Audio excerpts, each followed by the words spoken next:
Hoy seguimos con nuestra cuarta lección del libro The Real God, el Dios verdadero, por Chip Ingram. Hoy día vamos a hablar de un tema que, para serles sincero, el preparar la lección ha sido un poquito más difícil que las demás. Tal vez sea porque de todas las cosas que se hablan acerca de Dios, parece que esta es la que menos entendemos, la que menos nos nace, digámoslo así, en seres humanos. Vamos a hablar hoy de la santidad de Dios. En Primera de Pedro, el capítulo 1, versículos 14 al 16, encontramos unos pensamientos que deben llamarnos la atención. Dice, por lo tanto, vivan como hijos obedientes de Dios. No vuelvan atrás a su vieja manera de vivir con el fin de satisfacer sus propios deseos. Antes lo hacían por ignorancia, pero ahora sean santos en todo lo que hagan, tal como Dios, quien los eligió, es santo. Pues las Escrituras dicen, sean santos porque yo soy santo. Chip Ingram dijo, si no sabemos lo que significa la santidad de Dios, entonces no sabremos dónde empezar cuando dice que nosotros debemos ser santos. Entonces empecemos con definiciones para ayudarnos a entenderlo un poquito más. Santidad significa dividir, marcar los límites, distinguir o apartar de todo. Santidad es lo opuesto de impío, común u ordinario. Es algo que debe ser diferente, distinto o único.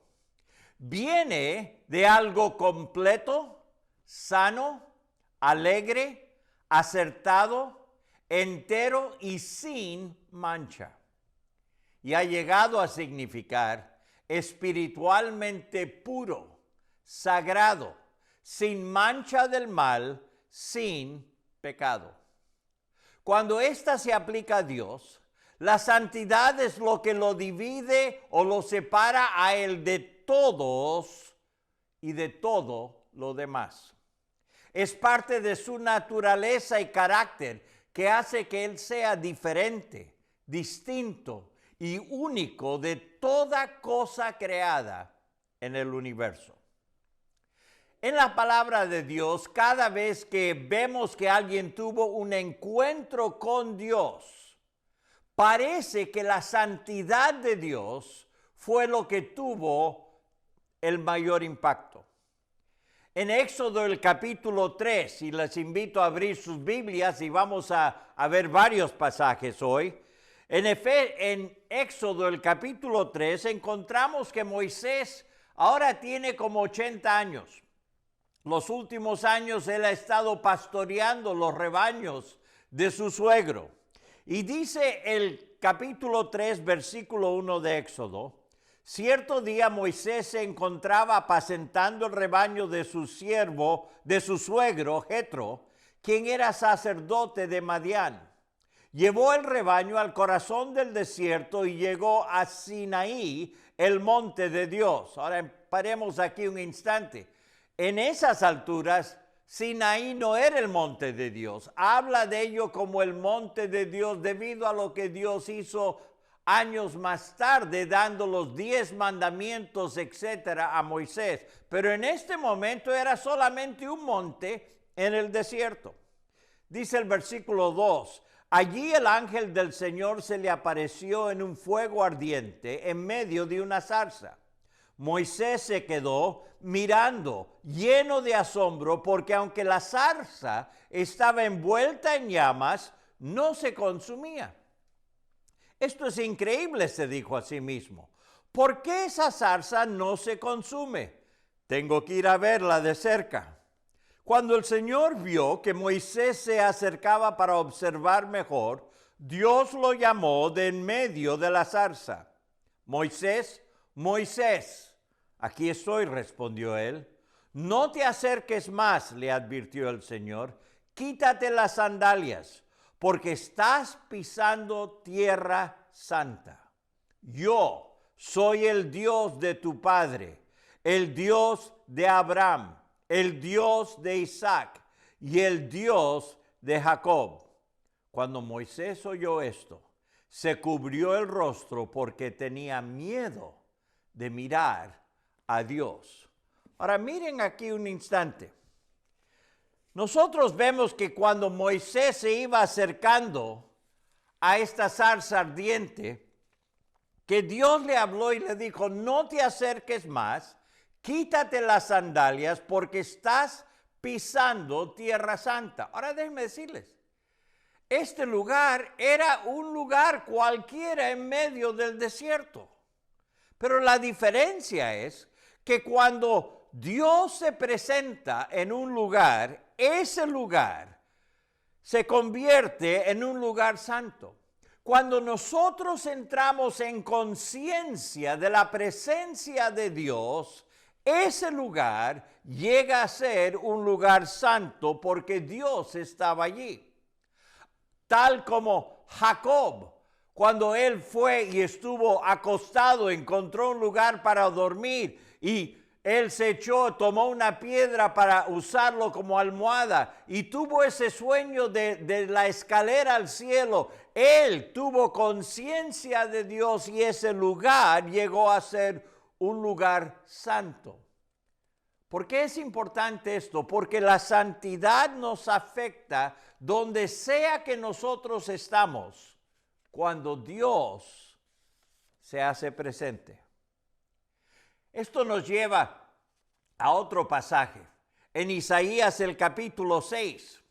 En este caso fue un profeta que Dios había usado y fue en un tiempo de crisis personal, de crisis para todo el pueblo, porque un rey, Usías, un rey en el tiempo que no había muchos reyes buenos, él sí era un rey bueno y estaba llevando al pueblo en el lugar debido un avivamiento para las cosas de Dios, pero en medio de esto dice lo siguiente: el año en que murió el rey Usías, vi al Señor sentado en un majestuoso trono, y el borde de su manto llenaba el templo.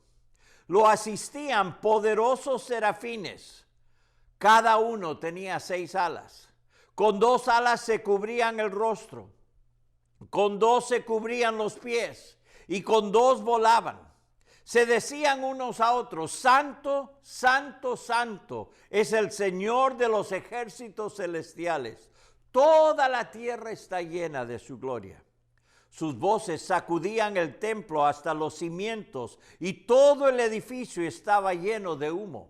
Entonces dije: todo se ha acabado para mí. Estoy condenado porque soy un pecador.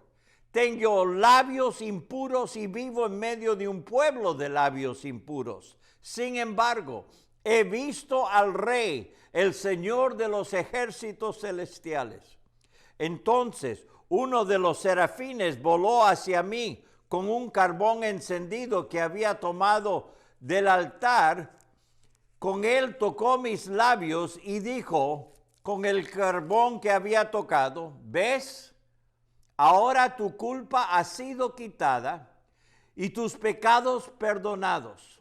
Después oí que el Señor preguntaba: ¿a quién enviaré como mensajero a este pueblo? ¿Quién irá por nosotros? Aquí estoy, le dije. Envíame a mí. Wow.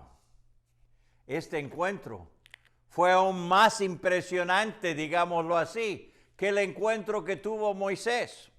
Pero nosotros encontramos que ningún encuentro con Dios es poca cosa. Nosotros vemos aquí el resplandor majestuoso del ambiente en que Dios estaba. Y nosotros vemos que en una visión clara de Dios siempre se revela su santidad.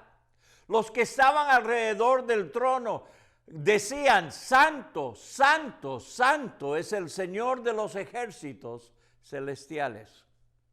una visión correcta de Dios, siempre nos llevará a mirarnos a nosotros mismos detenidamente.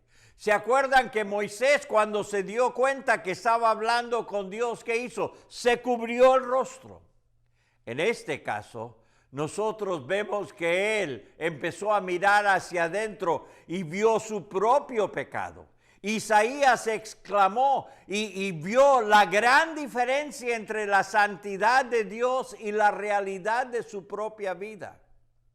Y lo que hace la gran diferencia es nuestro pecado.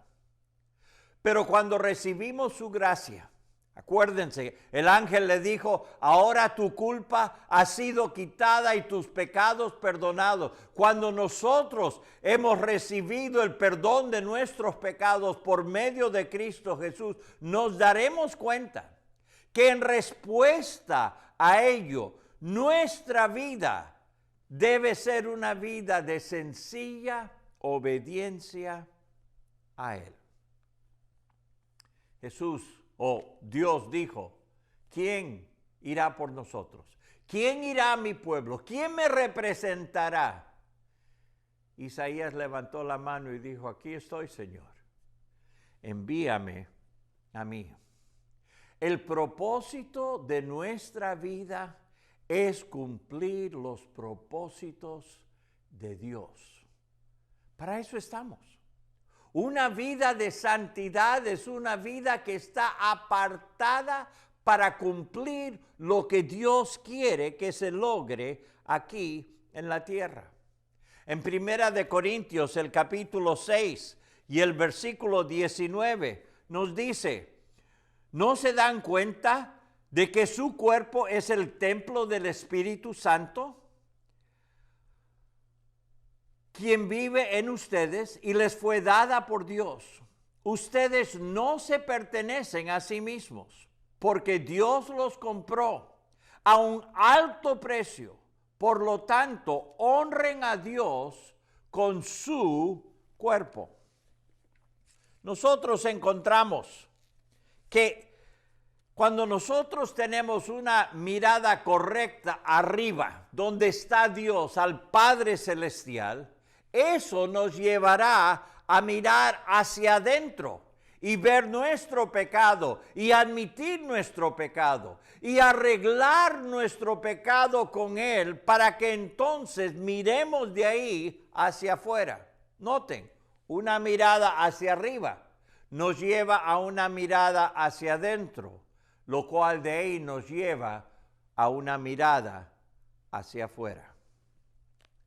Este tema de la santidad de Dios trae a la mente dos preguntas bastante buenas. Primera pregunta, si Dios es tan santo, ¿cómo pueden pecadores como nosotros tener una relación con Él? ¿Cómo podemos nosotros, pecadores, tener una relación con Dios que es santo? Bueno, para ello vayamos a Romanos, el capítulo 5. Y en Romanos capítulo 5 y el versículo 6 nos dice, cuando éramos totalmente incapaces de salvarnos, Cristo vino en el momento preciso y murió por nosotros, pecadores. Ahora bien, casi nadie se ofrecería a morir por una persona honrada, aunque tal vez alguien podría estar dispuesto a dar su vida por una persona extraordinariamente buena. Pero Dios mostró el gran amor que nos tiene al enviar a Cristo a morir por nosotros cuando todavía éramos pecadores. Entonces, como se nos declaró justos a los ojos de Dios por la sangre de Cristo, con toda seguridad Él nos salvará de la condenación de Dios. Él nos salvará de la condenación de Dios. Es interesante que sí, Dios demanda de nosotros santidad. Pero aquí está una frase que me gusta. Lo que la santidad de Dios demanda, el amor de Dios provee.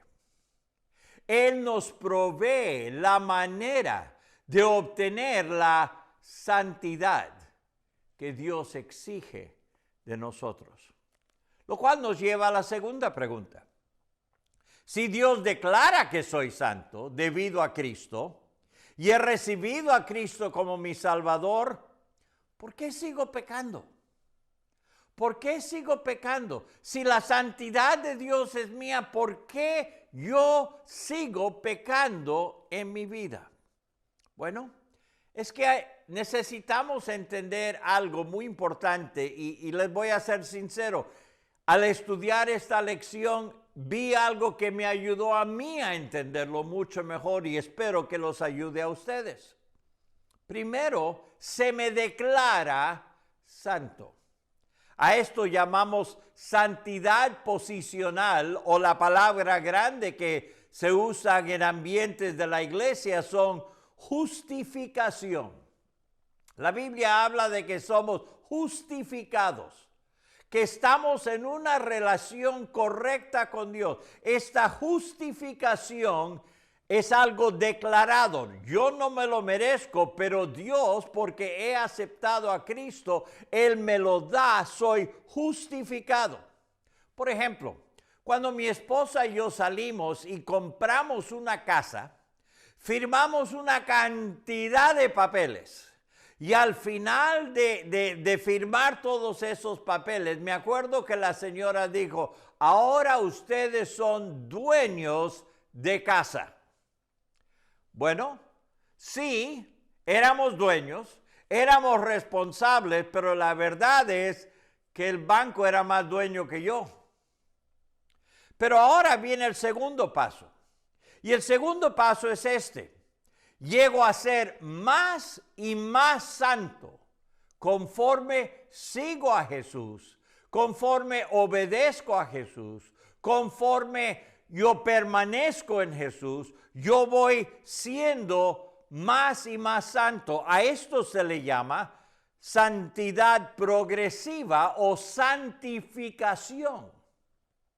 Una vez más, regresando a la casa, soy dueño de la casa, pero cada mes voy pagando una hipoteca y cada mes más y más de la casa me pertenece a mí.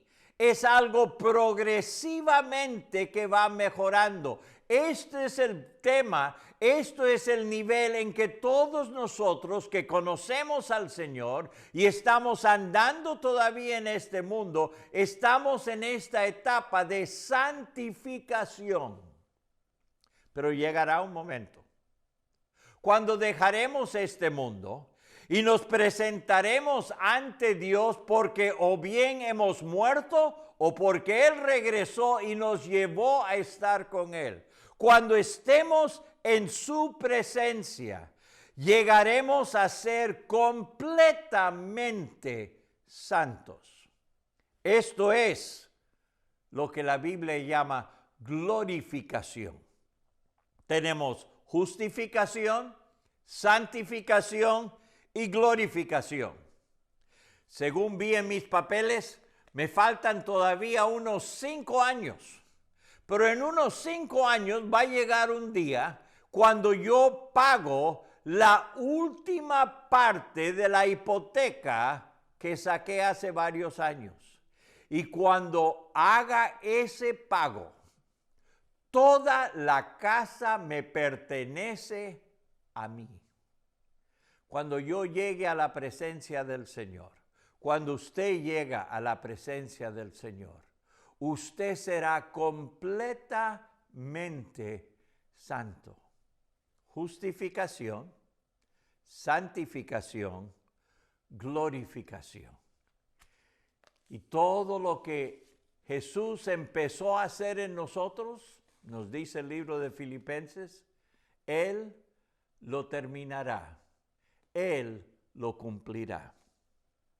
Si nosotros queremos crecer en santidad, nosotros vamos a tener que hacer algo al respecto. Dice Chip Ingram, aunque hay obstáculos en nuestra práctica de la santidad, tenemos todo lo necesario para proceder. Pero hay cosas que son esenciales que entendamos para poder crecer en santidad. Y aquí hay 4 cosas. Número 1, es un compromiso que tenemos que tomar. Un compromiso que tenemos que tomar. Dice Hebreos el capítulo 12 y el versículo 14. Hebreos 12, 14. Esfuércense por vivir en paz con todos y procuren llevar una vida santa, porque los que no son santos no verán al Señor.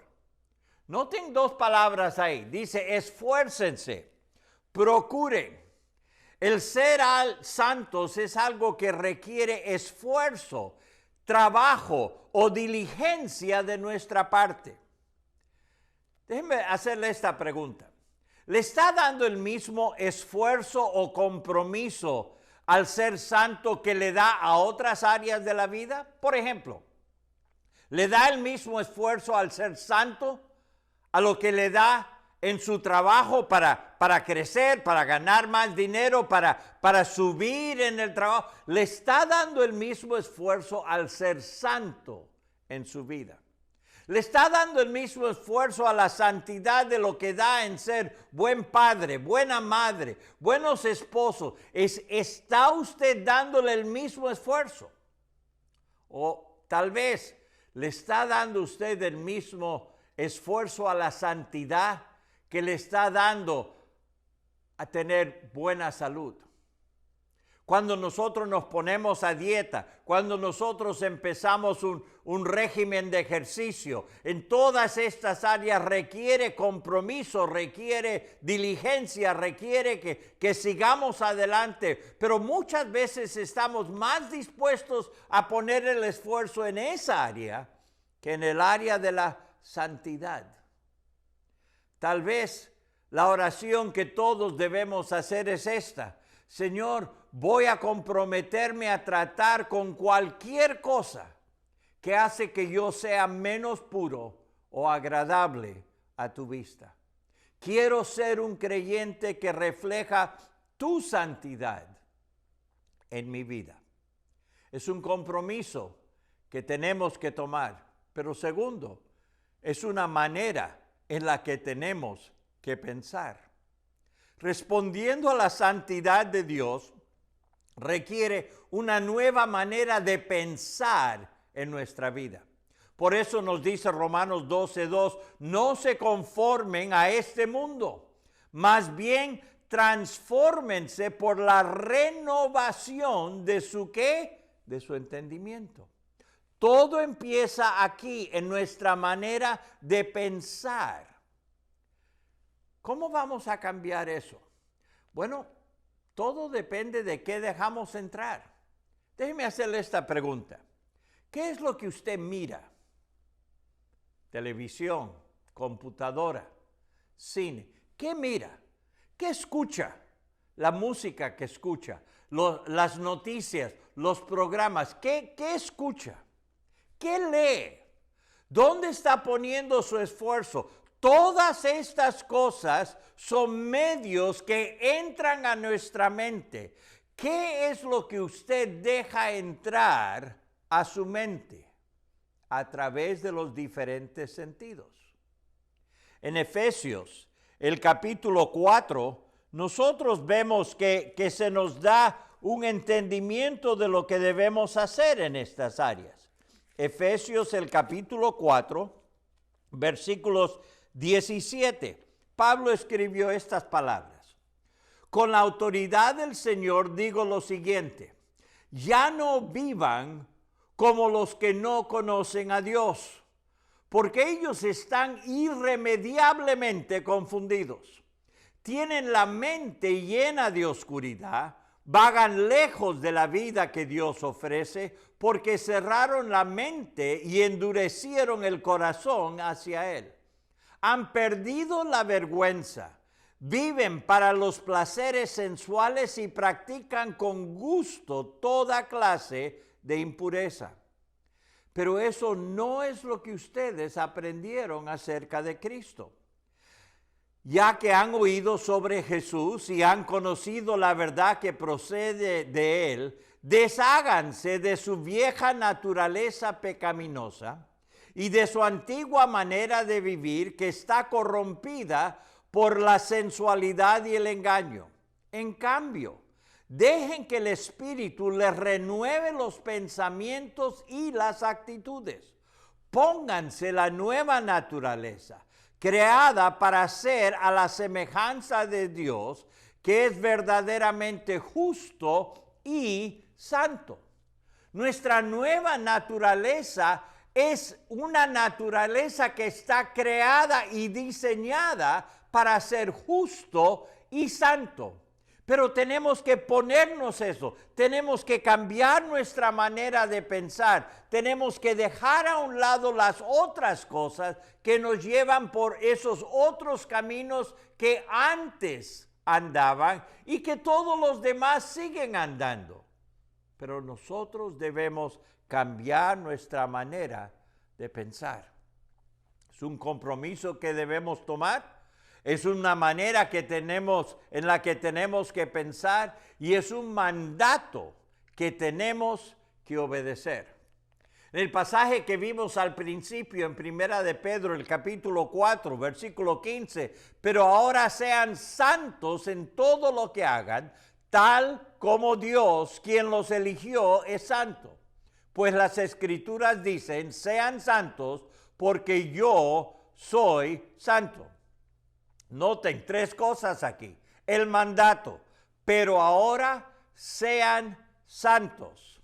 El panorama, en todo lo que hagan. En todo lo que hagan, sean santos. Y el patrón a seguir, tal como Dios es santo. Seamos honestos. Todos podemos encontrar a alguien que es menos santo que nosotros. Y muchas veces nosotros decimos, bueno, yo no soy tan malo porque yo soy mejor que el otro. Pero aquí nos dice que nuestra santidad se mide no por ningún otro ser humano a nuestro alrededor, sino se mide por la santidad de Dios. O como dice en Efesios, hasta que lleguemos a la medida de la estatura de la plenitud de Cristo. Nosotros no podemos ser santos selectivamente. En otras palabras, no podemos escoger las áreas de nuestra vida en las que queremos ser santos y después aceptar o dejar a un lado el mal en otras partes de nuestra vida. ¿Por qué? Porque el mundo en que nosotros vivimos necesita sal y luz. Jesús nos dijo que nuestra vida, nuestra manera de pensar, nuestra manera de actuar debe dar luz y dar sabor a otras personas. Esto solo sucederá cuando cristianos toman en serio la santidad de Dios. Nosotros sabemos el problema grande en este mundo y la verdad es, somos nosotros. Dijo Chip Ingram, le echamos la culpa a Hollywood, a los medios de comunicación, a los juegos de video, a personas malas o al sistema educacional. Pero si los cristianos vivieran como cristianos, las cosas serían marcadamente diferentes. Si los 40 millones de estadounidenses que dicen creer en el nombre de Jesús tomaran la santidad de Dios en serio, el país entero sería transformado en menos de 10 años. Tenemos que cambiar. El mundo necesita que seamos en verdad obedientes a la santidad de Dios. Y finalmente, es una actitud que tenemos que desarrollar. Dios deja en claro que la santidad y lo impío no son compatibles y no pueden coexistir sin destruir lo que es en verdad santo. Nos dice 2 de Corintios, el capítulo 6, versículos 14 al 18. No se asocien íntimamente con los que son incrédulos. ¿Cómo puede la justicia asociarse con la maldad? ¿Cómo puede la luz vivir con las tinieblas? ¿Qué armonía puede haber entre Cristo y el diablo? ¿Cómo puede el creyente asociarse con un incrédulo? ¿Y qué clase de unión puede haber entre el templo de Dios y los ídolos? Pues nosotros somos el templo del Dios viviente. Como dijo Dios, viviré en ellos y caminaré entre ellos. Yo seré su Dios y ellos serán mi pueblo. Por lo tanto, salgan de entre los incrédulos y apártense de ellos, dice el Señor. No toquen sus cosas inmundas y yo los recibiré a ustedes. Y yo seré su padre y ustedes serán mis hijos e hijas, dice el Señor Todopoderoso. Dice, ¿cómo puede la justicia y la maldad estar juntos? ¿Cómo pueden la luz y las tinieblas, o Cristo y el diablo, o el creyente o el incrédulo, o el templo de Dios y los ídolos? Usted dice, bueno, pastor, pero ¿cómo vamos a dejar todo eso? No es que tenemos que salir de este mundo. No estoy diciendo que todos tenemos que meternos a un convento o algo así. Pero lo que nos está diciendo es que nosotros estamos en el mundo. Pero no queremos que el mundo esté en nosotros. Esto no es tener una actitud presuntuosa o ser un simple santurrón. O no es rechazar todo lo que está a nuestro alrededor, no, es rechazar profundamente todo lo que no es santo. La santidad definitivamente no es popular en nuestro mundo, en nuestros días de tolerancia, en nuestros días de individualidad extrema e inmoralidad fuera de control. Y hasta cristianos que creen que su libertad en Cristo les da permiso para hacer lo que quieran. La santidad no está de moda. Pero entiendan que la santidad es a lo que Dios nos ha llamado. La santidad no es un llamado a ofender a otros. No es que nosotros tratemos de hacer que otros se sientan inferiores a nosotros. Es un llamado a poner diligencia en la santidad personal por el respeto al Dios que ha hecho tanto por nosotros. Aquí hay una actitud que promueve la santidad de nuestras vidas. Número 1, odie el mal. Odie el mal. Que sea repugnante para uno mismo, que se aleje de ello. Segundo, persiga a Dios con todo su corazón. Dele el esfuerzo, procure con diligencia presentarse a Dios aprobado. Tercero, si no está seguro de algo, no lo haga. No lo haga. Si usted no está seguro si esto es santo o no, no lo haga. ¿Por qué?